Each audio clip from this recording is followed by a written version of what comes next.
Hola, ¿qué tal? ¿Todo bien? Eu estou aqui na antiga cidade de Pérgamo para falar acerca do maior inimigo da esperança. Estou aqui cerca do templo dedicado a Zeus, um deus pagano. E nesse lugar ha passado muitas coisas. Em la palavra de Deus, em la carta que Cristo escreveu a este período, a esta fase da igreja cristiana, Apocalipse capítulo 2, de 12 a 17, está escrito muitas coisas profundas, pero uma delas é que nesse lugar tinha o trono de Satanás, o trono do inimigo, nesse lugar. Então, Pérgamo representa esta fase onde a verdade foi echada por terra, este período de compromissos, quando o cristianismo e o paganismo se uniram como uma mescla. Então, Pérgamo representa o início de um momento terrível que a igreja e que os cristianos passariam. Então, eu estou aqui para apresentar a ti lo que passou, lo que significa Pérgamo. Venga comigo.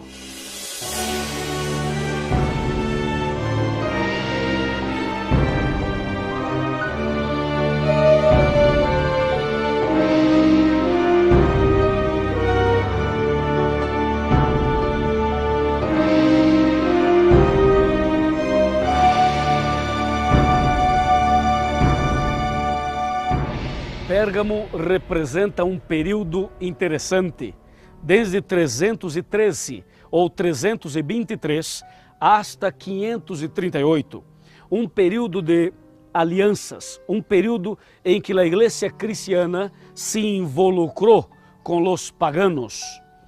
E sabes que esta atitude de fazer alianças com os paganos quedou muito mal, porque em 321, então Constantino e o bispo Eusébio prepararam uma carta, um documento, onde cambiaram o dia de descanso del sábado para o primeiro dia da semana, que futuramente se chamaria domingo.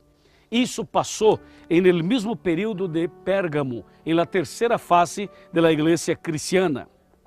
E quando miramos a carta que Cristo escreveu a Pérgamo, em Apocalipse capítulo 2, versículo 12, está escrito: el que tiene la espada aguda de dos filos, dice.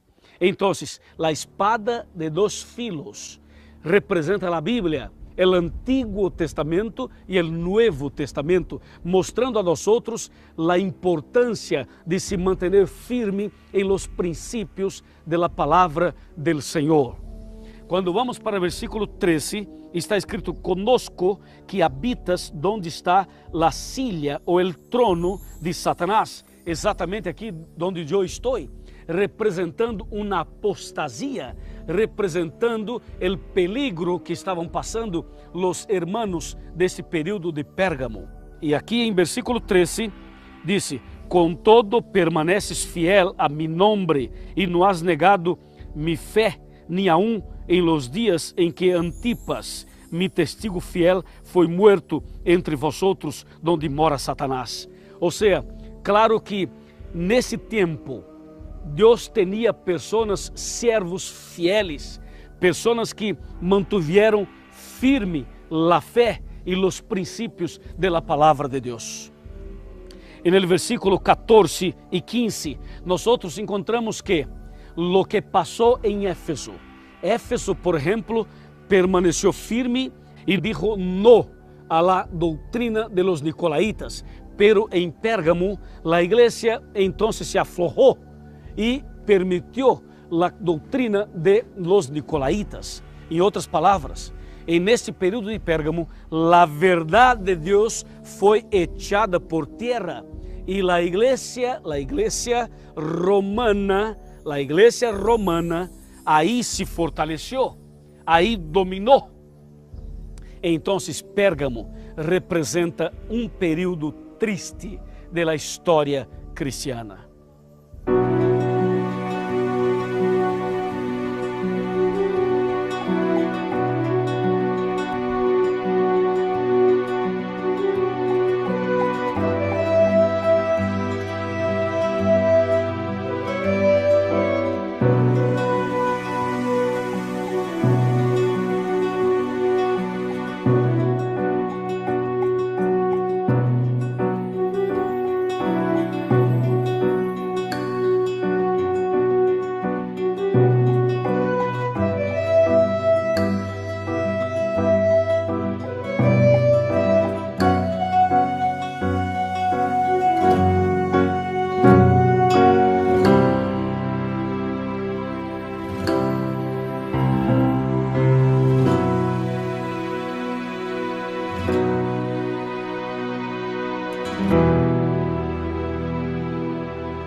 En el libro de Hechos de los Apóstoles, capítulo 20, versículo 29 y 30, escrito está: Sé que después de mi partida entrarán entre vosotros lobos voraces, que no perdonarán el rebaño, y de entre vosotros mismos se levantarán hombres que enseñarán cosas perversas para arrastrar a los discípulos en pos de sí.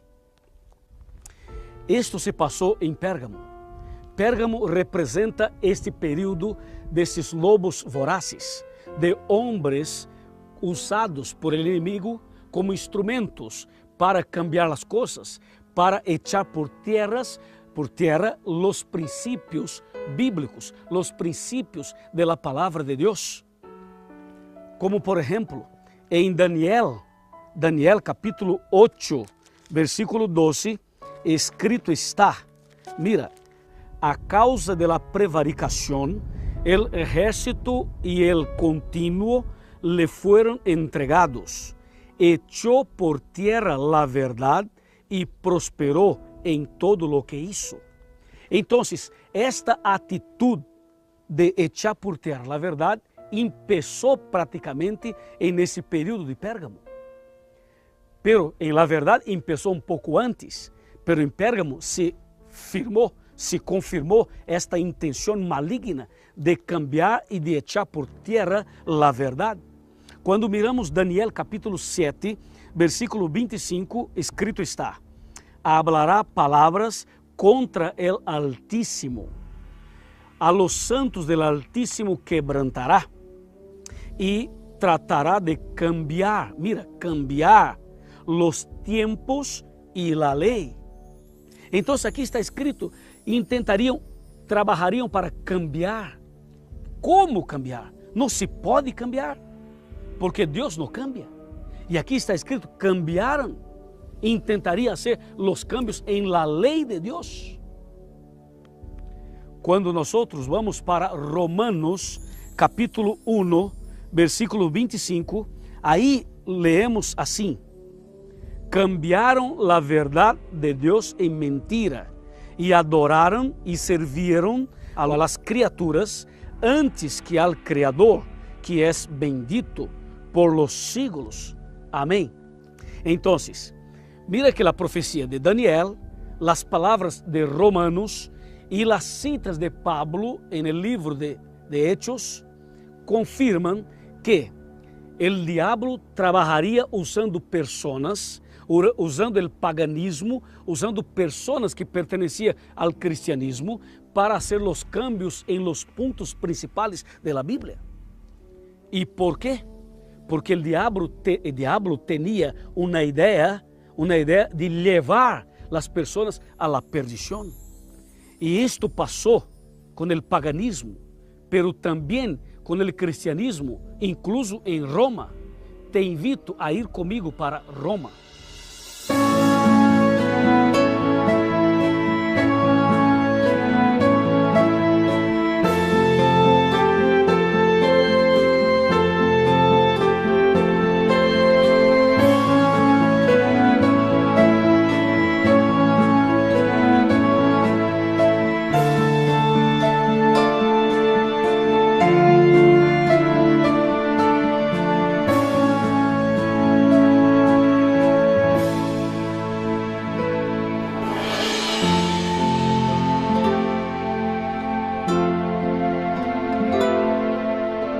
Em Apocalipse capítulo 2, versículo 13, está escrito assim: Conosco que habitas donde está la silla de Satanás.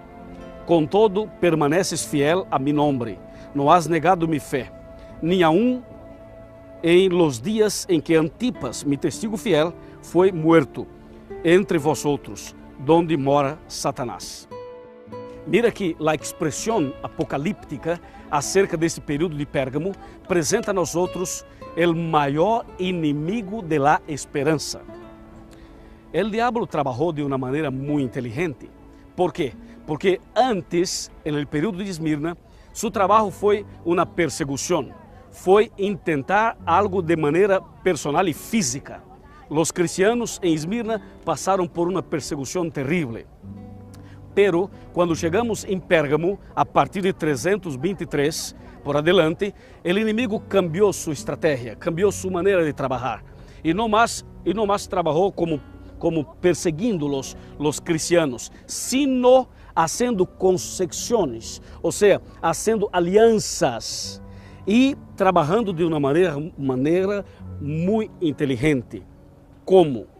Então, o diabo hizo um trabalho político, unindo igreja com Estado, religião com política. E desta maneira, em 321, os romanos, por el liderazgo de Constantino, entonces hicieron um documento para estabelecer o primeiro dia da semana como o dia de guarda oficial, ou seja, as bases para futuramente colocar o domingo como o dia do Senhor e aí echar por terra a verdade acerca do sábado. Então, en esta carta de Cristo a Pérgamo, nós miramos que Cristo habla acerca do trono de Satanás, que seria colocado donde estaria ou deveria estar o trono de Deus. Lo que passou é que o inimigo de Deus aí praticamente puso um ponto final em las perseguições que tendria. E aí começou um período de paz, um período de tranquilidade. E os cristianos aí pensaram que estava todo bem, pero não estava todo bem. Era solamente uma estratégia maligna para futuramente lançar outra perseguição mais terrível todavia, mais terrível. Então, amigos, em 381, a igreja romana já estava coordenada, já estava lista para começar seu trabalho. Assim como em Apocalipse 17, apresenta a nós uma mulher vestida de púrpura, que tinha ouro, pedras preciosas a seu lado. Assim, a Bíblia habla acerca de uma igreja que começaria com um poder impressionante. E esta igreja seria a igreja romana, que começou suas bases em Pérgamo, como o maior inimigo de la esperança. Pero, mientras eles trabalhavam desta maneira, Deus tinha seu povo, sua igreja, seus hijos, para manter os princípios verdadeiros da Bíblia.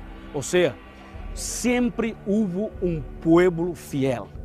E hasta hoje existe um povo fiel que mantém os princípios verdadeiros da palavra de Deus. Aí está a certeza de nossa grande esperança em Cristo Jesus.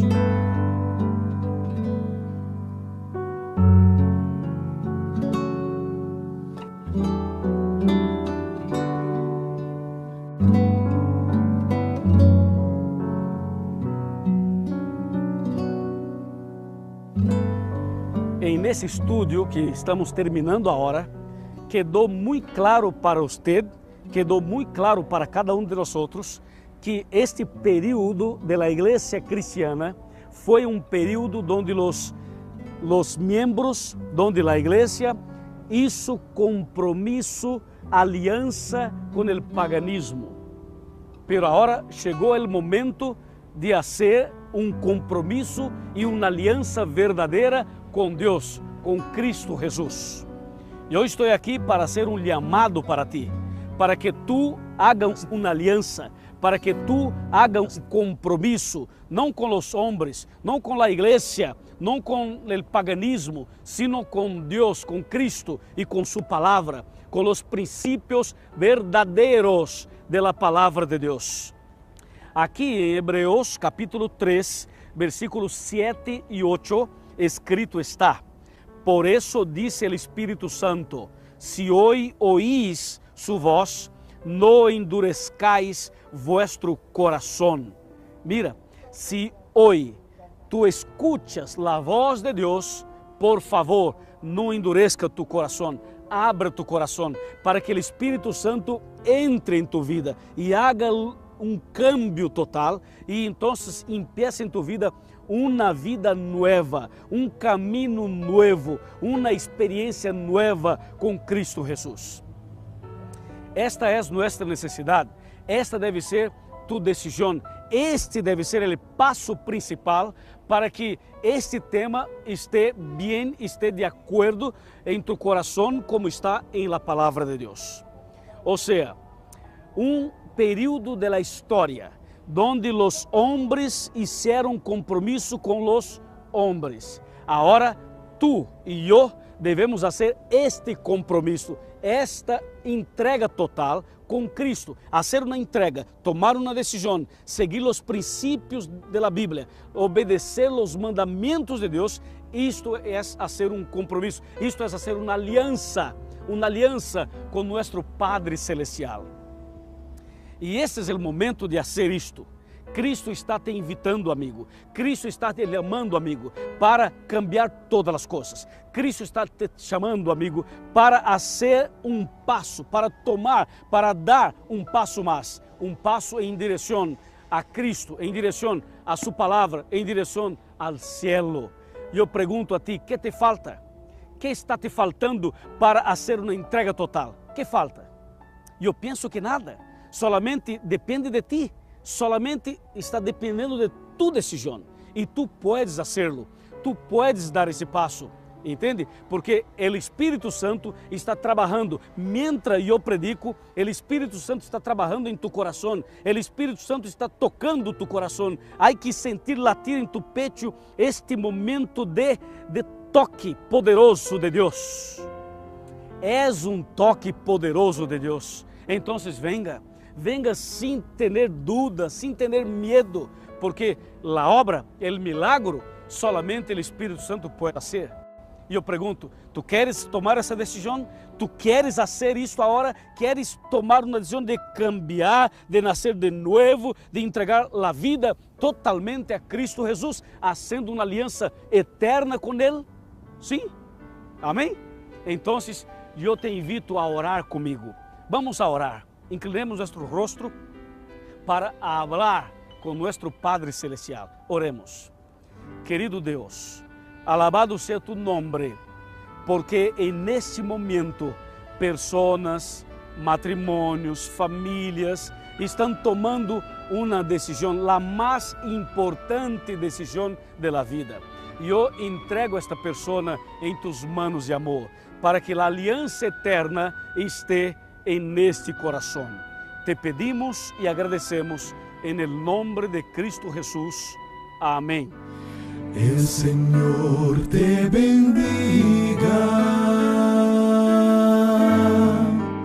y te guarde. El Señor haga resplandecer su rostro sobre ti y tenga misericordia de ti, de ti. El Señor hace sol